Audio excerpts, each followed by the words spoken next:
సడెన్‌గా మీ ఫ్యామిలీకి ఏదైనా హెల్త్ ఎమర్జెన్సీ వస్తే, ఆ టైంలో హాస్పిటల్ వాడు 10,00,000 బిల్ వేసాడనుకోండి. అప్పుడు ఆ 10,00,000 మీరు పే చేయడానికి రెడీగా ఉన్నారా? లేదా అప్పు చేయాల్సి వస్తుందా? ఈ వీడియో మీకు సరైన దారిని చూపిస్తుంది. ఇన్సూరెన్స్ అనేది ఖర్చు కాదు. మీ కుటుంబ భవిష్యత్తుకు ఒక ప్రొటెక్షన్ షీల్డ్.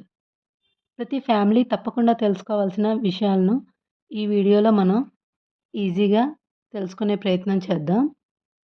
ముందుగా అందరికీ నమస్కారం. వెల్కమ్ టు అవర్ ఛానల్ ఇంటి బడ్జెట్ గురువు.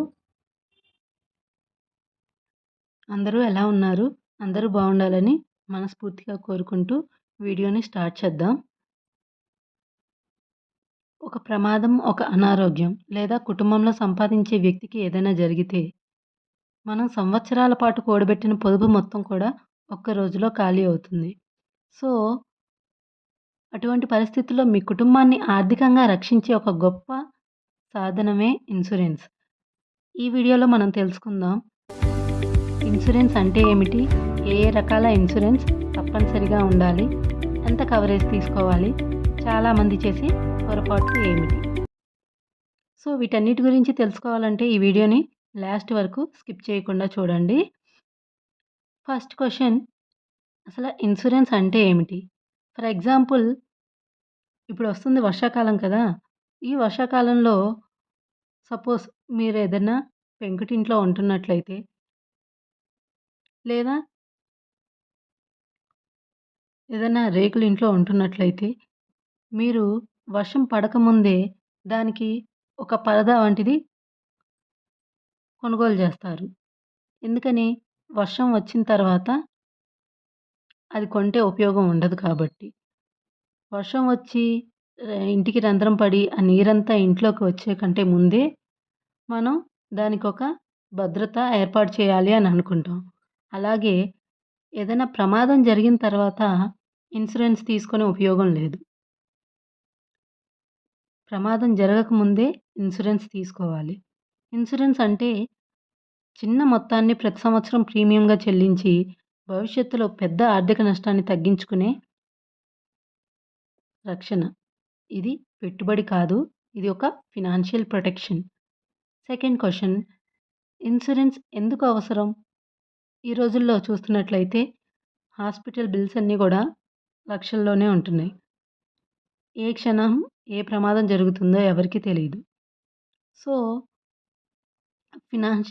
ఫ్యామిలీ ఖర్చులు కూడా రోజు రోజుకి పెరుగుతా ఉన్నాయి. ఇటువంటి సమయంలో మన దగ్గర ఇన్సూరెన్స్ ఉన్నట్లయితే మన ఫ్యామిలీకి ఫినాన్షియల్‌గా ఆ కంఫర్ట్ జోన్ అనేది అలాగే ఉంటుంది. నెక్స్ట్, మనం అప్పుల పాలవ్వకుండా ఉంటాము. అలాగే మన సేవింగ్స్ ఖాళీ అవ్వదు. మన మైండ్ కాస్త పీస్‌ఫుల్‌గా ఉంటుంది. సో, గుర్తుంచుకోండి, ఇన్సూరెన్స్ అనేది not for profit, it is for protection. ప్రతి కుటుంబానికి ఇన్సూరెన్స్ అవసరం. సో, ఇన్సూరెన్స్‌లు ఏమేమి అవసరం? ఏ రకాల ఇన్సూరెన్స్‌లున్నాయనేది మనం చూద్దాం. ఫస్ట్‌గా అందరూ తీసుకోవాల్సింది హెల్త్ ఇన్సూరెన్స్. ఇది మన ఫ్యామిలీలో ఎంతమంది ఉన్నామో అంతమందికి ఇది హెల్త్ ఇన్సూరెన్స్ అనేది అవసరం. ఒక్కసారి హాస్పిటల్‌లో జాయిన్ అయితే 2,00,000 నుంచి 10,00,000 వరకు బిల్ అవ్వచ్చు. సో, మన దగ్గర ఒక హెల్త్ పాలిసీ ఉన్నట్లయితే మనం ఈ భారం మొత్తం తగ్గించుకోవచ్చు. అలాగే టర్మ్ లైఫ్ ఇన్సూరెన్స్. ప్రతి ఫ్యామిలీలో కూడా సంపాదించే వ్యక్తికి ఇది చాలా ఇంపార్టెంట్. ఏదైనా అనుకోని పరిస్థితి వస్తే మీ ఫ్యామిలీకి ఒక పెద్ద మొత్తంలో ఫినాన్షియల్ హెల్ప్ అనేది అందుతుంది. సో, జీవిత బీమాలో ఇది అత్యంత చౌకైన, ఉపయోగకరమైన policy. Third one, motor insurance. మీ వద్ద ఒక బైక్ లేదా కారు ఉంటే మోటార్ ఇన్సూరెన్స్ అనేది తప్పనిసరి.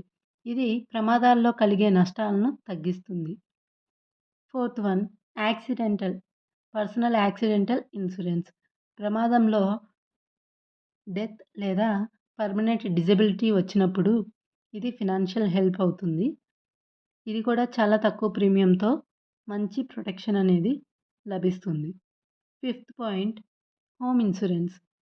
ఇంటికి ఏదైనా ఫైర్ యాక్సిడెంట్ లేదా floods or any natural disasters ఇలాంటివేవైనా జరిగినప్పుడు ఏదైనా నష్టం జరిగితే ఇంటికి, అప్పుడు ఈ హోమ్ ఇన్సూరెన్స్ అనేది హెల్ప్ అవుతుంది. ఇప్పుడు మనం తెలుసుకుందాం ఇన్సూరెన్స్ తీసుకునేటప్పుడు చాలామంది చేసే పొరపాట్లు.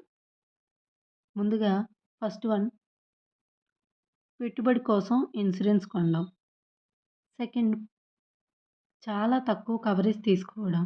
థర్డ్ వన్ పాలసీ నిబంధనలను పూర్తిగా చదవకపోవడం. ఫిఫ్త్ వన్ కుటుంబ సభ్యులకు పాలసీ వివరాలను చెప్పకపోవడం. సిక్స్త్ వన్ ఒక కంపెనీని మాత్రమే చూసి వెంటనే కొనేయడం.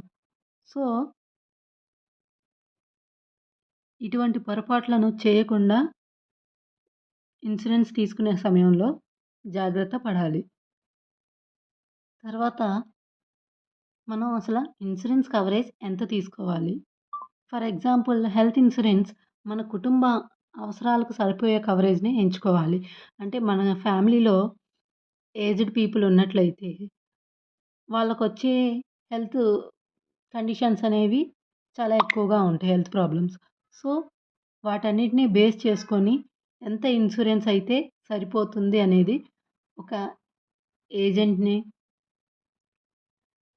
కాంటాక్ట్ అయ్యి వాళ్ళ ద్వారా అసలు మన ఫ్యామిలీకి ఎంత మొత్తంలో హెల్త్ ఇన్సూరెన్స్ తీసుకుంటే సరిపోతుంది అనేది ఒకసారి కనుక్కొని తీసుకోండి. అలాగే టర్మ్ ఇన్సూరెన్స్. టర్మ్ ఇన్సూరెన్స్ అనేది మీ యాన్యువల్ ఇన్‌కమ్‌కి 10-15 టైమ్స్ ఆఫ్ కవరేజ్ ఉండాలని చాలామంది ఫినాన్షియల్ అడ్వైజర్స్ చెప్తూ ఉంటారు. ఫర్ ఎగ్జాంపుల్ మీకు కనుక సంవత్సరానికి 6,00,000 సంపాదిస్తుంటే మీరు 60,00,000 నుంచి 90,00,000 వరకు కవరేజ్ తీసుకోవచ్చు. మీ పిల్లల చదువు, మీ అప్పులు, అలాగే మీ కుటుంబ అవసరాలను కూడా పరిగణలోకి తీసుకొని మీరు ఈ టర్మ్ ఇన్సూరెన్స్ ఎంత తీసుకోవాలి అనేది డిసైడ్ చేసుకోండి. గుర్తుంచుకోండి ఇన్సూరెన్స్ అంటే ఖర్చు కాదు. అది మీ భవిష్యత్తుకు ఒక రక్షణ కవచం. ముందుగా మీ కుటుంబాన్ని రక్షించండి. తర్వాత సంపదను నిర్మించండి. ఈ వీడియో గనుక మీకు ఉపయోగపడినట్లయితే లైక్ చేయండి. మీ సందేహాలను కామెంట్ చేయండి. అలాగే మీ ఫ్రెండ్స్ అండ్ ఫ్యామిలీ మెంబర్స్‌తో ఈ వీడియోని షేర్ చేయండి. ఇంకా ఇటువంటి మరిన్ని ఫినాన్షియల్ అవేర్‌నెస్ వీడియోస్ కోసం ఇంటి బడ్జెట్ గురువు ఛానల్‌ని సబ్స్క్రైబ్ చేయండి. Thank you. మళ్ళీ మరొక మంచి వీడియోతో కలుద్దాం.